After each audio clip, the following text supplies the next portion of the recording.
அண்ணனா இருந்தாலும் தம்பியா இருந்தாலும் அக்காளா இருந்தாலும் தங்கச்சியா இருந்தாலும் நியாயம் நியாயம் தான்டா, நியாயம்டா, நேர்மைடா, நீதிடா. கலைஞர் கலைஞர் தான்டா. காலம் உள்ளவரை கலைஞர் என்று சொல்லி இருக்கிறார்கள். இந்த உலகம் உள்ளவரை கலைஞரின் புகழ் ஒழித்துக் கொண்டிருக்கும். 1965 ஆண்டிலிருந்து எனக்கு கலைஞருடைய தொடர்பு, அன்பு, நட்பு கிடைத்தது. ஆனால் இன்றைக்கு நண்பர் மதிப்புக்குரிய அமைச்சர் சேகர் பாபு அவர்கள் ராஜா அண்ணாமலை மன்றத்திலே ஏற்பாடு செய்திருந்த அந்த நிகழ்ச்சியை பார்க்கும் பொழுது அவர் பிறந்த திருக்கோழைக்கே அழைத்து சென்று விட்டார். அவர் எப்படி அரசியலுக்கு வந்தார், இந்த நாட்டுக்கும் நாட்டு மக்களுக்கும் தமிழர்களுக்கும் என்னென்ன நற்பயன்களை செய்தார் என்பதை மிக அழகாக தெளிவாக ஏற்பாடு செய்த அவருக்கு என்னுடைய நன்றியை தெரிவித்துக் கொள்கின்றேன்.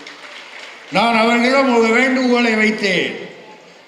இங்கே நடக்கின்ற இந்த காட்சிகள் கலைஞர் என்றால் யார், என்ன, அவர் எப்படிப்பட்டவர் என்பதை மிக அழகாக தெளிவாக சொல்லியிருக்கிறது. இது தமிழக மக்கள் அத்தனை பேருக்கும் தெரிய வேண்டும்.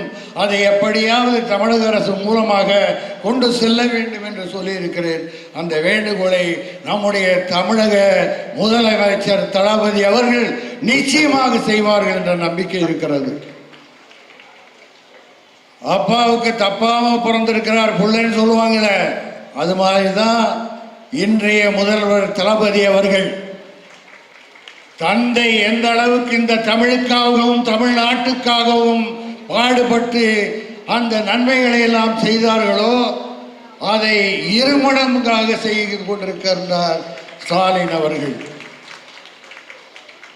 எல்லாரும் சொன்னார்கள் அவர்கள் சமத்துவம், சமத்துவபுரம், உழவர் சந்தை, இது அத்தனை பேருக்கும் தெரியும். இன்றைக்கு தமிழக மக்களுக்கு எல்லோருக்கும் தெரியும். ஆனால் நம்முடைய தமிழகத்திலே முதல்வராக பொறுப்பேற்றிருக்கின்ற தலைவர் தளபதி அவர்கள் இன்றைக்கு அவர் செய்தலை இரட்டிப்பாக காலை உணவு, மகளிருக்கு மாதம் பணம், மகளிருக்கு இலவச பஸ்ஸு, இன்னும் என்னென்னமோ செஞ்சிட்டு இருக்காரு, சொல்லாததெல்லாம் செஞ்சிட்டு இருக்காரு. அதாவது உறவுக்கு கை கொடுப்போம், உரிமைக்கு குரல் கொடுப்போம் என்று கலைஞர் சொன்னதை போல நம்முடைய தமிழக முதல்வர் இந்த நாட்டுக்கும் நாட்டு மக்களுக்கும் நிறைய செய்கிறாரு, சொல்லாததெல்லாம் செய்கிறாரு. அதனால தான் 40க்கு 40 வந்திருக்கு. அடுத்த சட்டமன்ற தேர்தலில் அத்தனை தொகுதியே திமுகவுக்கு தான் கிடைக்க போகுதுன்னு நினைக்கிறேன். ஏன்னா இதை விட யார் செய்ய போறா? யார் கட்சி ஆரம்பிச்சாலும் கட்சிகள் இருக்கலாம், கட்சிகள் வரலாம் போகலாம். ஆனால் இந்த கட்சியே சிறப்பாக செஞ்சிட்டு இருக்கும் போது இன்னொரு கட்சி தேவையில்லையே அப்படின்னு மக்கள் முடிவு செய்வார்கள். ஆகவே கலைஞர் என்று சொன்னாலே அது தமிழ் என்று தான் சொல்ல வேண்டும். கலைஞர் அவர்களுடைய குடும்பத்தோடு நட்பு எனக்கு கிட்டத்தட்ட 50 ஆண்டுகள் இருக்கும். அவர்கள் வீட்டில், அவர் குடும்பத்தில் நானும் ஒருவனாக பழகி கொண்டிருந்தேன். எந்த நிகழ்ச்சியாக இருந்தாலும் வந்து விடுவார்கள், நானும் அங்கே செல்வோம். அவருடைய புதல்வர் மூகா முத்து அவர்கள், மூகா அழகிரி அவர்கள், அருமை தளபதி அவர்கள், தமிழ்ச்செல்வன் அவர்கள், தமிழரசு அவர்கள், செல்வி அவர்கள், இன்றைக்கு கனிமொழி அவர்கள், அத்தனை பிள்ளைகளோடும் எனக்கு நல்ல நட்பு உறவு இருக்கிறது.